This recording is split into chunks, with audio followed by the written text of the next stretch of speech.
কোথায় ছুটছি আমরা, যেখানে আল্লাহ রাব্বুল আলামিন স্পষ্ট বলছেন ইন্নামাল খামরু ওয়াল মাইসিরু ওয়াল আনসাব ওয়াল আজলাম রিজসুম মিন আমালিশ শাইতান। নিশ্চয় মদ, জুয়া, লটারি, ভাগ্য নির্ধারণ, তীর সমূহ সবকিছু হলো শয়তানের কাজ। রিজসুম মিন আমালিশ শাইতান, এগুলো সব কার কাজ? শয়তানের কাজ। তাহলে এই যে জুয়া খেলা, তুমি এই বিশ্বকাপ বেহায়া কাপ, জাহান্নামে যাওয়ার জন্য একটি মাধ্যম, সেই মাধ্যমের দিকে তুমি দৌড়াচ্ছ। অথচ আল্লাহ বলছে ক্ষমা এবং রহমতের দিকে, জান্নাতের দিকে দৌড়াও। আর তুমি দৌড়াচ্ছ কোথায়? স্পষ্ট যে শয়তানের কাজের দিকে, শয়তানের কদমকে অনুসরণ করে ওই ইহুদি খ্রিস্টানদের পেছনে ছুটছ। আর তুমি নিজেকে মনে করো আমি মুসলিম, আমি জান্নাতে যাব। তোমার মতো বোকা আর কে হতে পারে? যদি ঘিলু থাকে, যদি ব্রেন থাকে, এখনো সময় আছে, তওবা করো, ফিরে আসো। মৃত্যুর আগ মুহূর্তে যদি তওবা যদি করতে পারো, খাঁটি তওবা, তাহলে ঠিক আছে। আর যদি না করতে পারো, খবর আছে।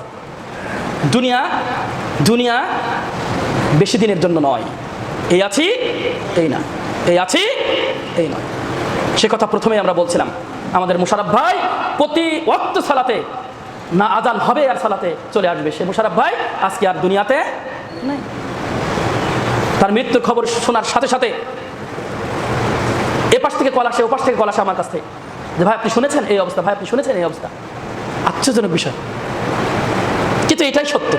এটাই কি সত্য? এটা হবে, তোমারও হবে, আমারও হবে, আমাদের সবার হবে। কিন্তু আমাদের কি করতে হবে? মৃত্যুর আগের জীবনটা আমাদের এমন করতে হবে, মৃত্যুর পরে যেন আমরা সাথে সাথে কবরে গিয়েই যেন জবাবটা ঠিক মতো দিতে পারি, এবং বিচারের কাঠগড়ায় যেন আমরা ঠিক মতো প্রথম যে সালাতের হিসাবটা হবে, সেই সালাতের হিসাবটা যেন আমরা ঠিক মতো দিতে পারি। এটা আমাদের খেয়াল রাখতে হবে। প্রিয় হাজরিন, বলছিলাম যে এই যে জুয়া খেলা, অনেকেই এরকম আছে। আমাদের সমাজের মানুষদেরকে আমরা বলতে শুনছি, এভাবে করে ধর্মকে এই খেলার ভিতরে টেনেন না। নাউজুবিল্লাহ বলি আমরা সবাই, ধর্মকে এই খেলার ভিতরে টেনেন না। ধর্ম ধর্মের জায়গায়, আর খেলা খেলার জায়গায়। এটা বলে কয়েক শ্রেণীর মানুষ, এটা বলে 4-5-6 রকমের মানুষ এটা বলে। তার ভিতরে 1 নম্বর হচ্ছে যারা বিধর্মী। তারা তাদের ধর্ম পালন করে, সব ধর্মকে তারা অন করে, কিন্তু তারা শুধুমাত্র ইসলাম ধর্মকে তারা কি মানে না, তাই তারা এরকম কথা তাদের মুখ থেকে বের হয়। 2 নম্বর হচ্ছে নাস্তিক, যারা তারা তো সরাসরি প্রকাশ করতে পারে না আমরা নাস্তিক, তাই তারা কি করে, ওই ধর্মের জায়গায় আর কি খেলা, জুয়া খেলার জায়গায়।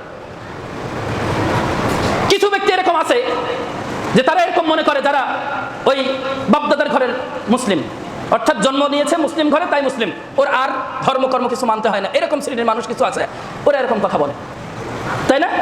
আর কিছু মানুষ এরকম আছে যে যারা ইসলাম সম্পর্কে কিছু জানে না, অজ্ঞ মূর্খ শ্রেণীর মানুষ এরকম কথা বলে। কারণ মুসলমানের জীবন থেকে মৃত্যু পর্যন্ত সর্ব অবস্থায় তাকে ইসলামের উপরে প্রতিষ্ঠিত থাকতে হবে। তাকে ইসলামের উপরে কি করতে হবে? প্রতিষ্ঠিত থাকতে হবে।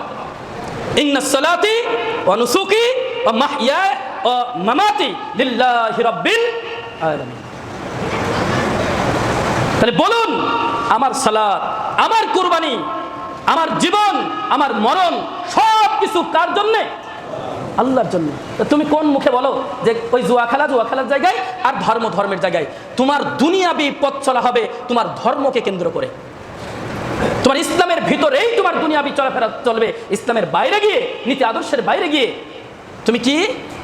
তুমি এটা বলতে পারো না যে ধর্মের জায়গায় আর খেলার জায়গায়।